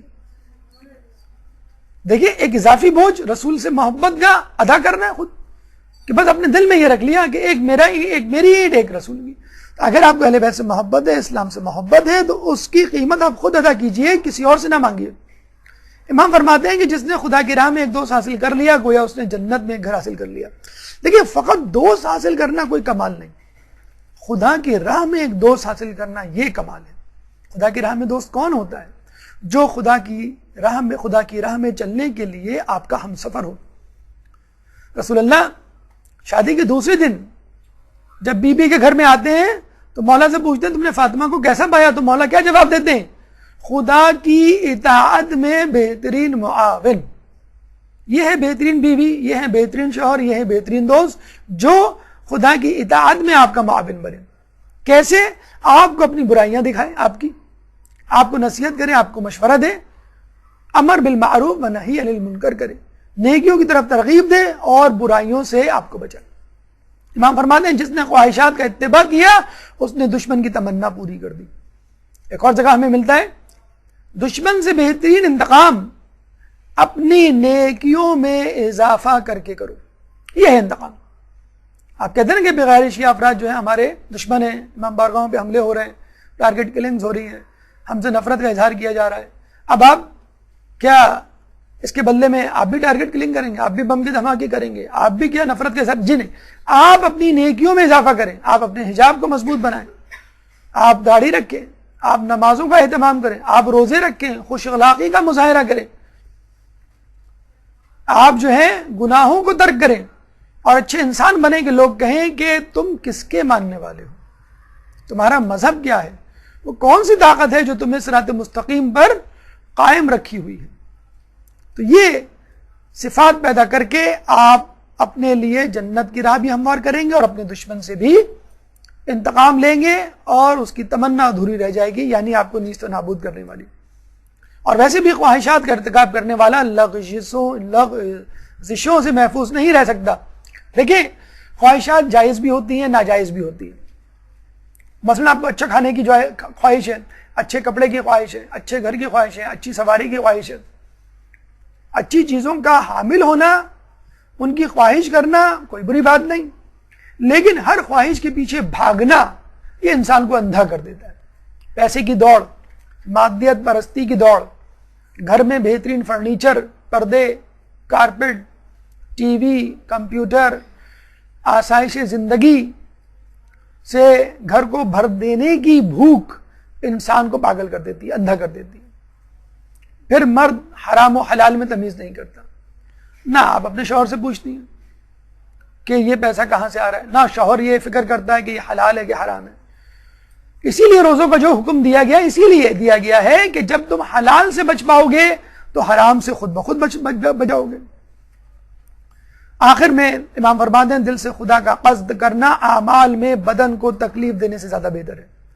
اس لیے ہم کہتے ہیں نیت زیادہ اہم ہے بنسبت عمل کے. اگر نیت اچھی ہوگی، عمل میں کوئی نقص ہے تو وہ معاف کر دیا جائے گا. لیکن عمل میں نقص ہے، عمل بہت خوب ہے، نیت ہی نہیں ہے آپ کی اس کام کو کرنے کی، تو پھر وہ عمل قبول نہیں ہوگا. یہ گفتگو امام کے حوالے سے اپنے اختتام کو پہنچی. اگر امام سے متعلق اس گفتگو سے موضوع سے متعلق آپ کے ذہن میں کوئی سوال ہے تو آپ کر سکتے ہیں. قبل از سوالات بھرپور صلوات. اللجن اللجن اللجن اللجن یا مولا اللجن اللجن اللجن اللجن اللجن اللجن اللجن یا صاحب الزمان اللجن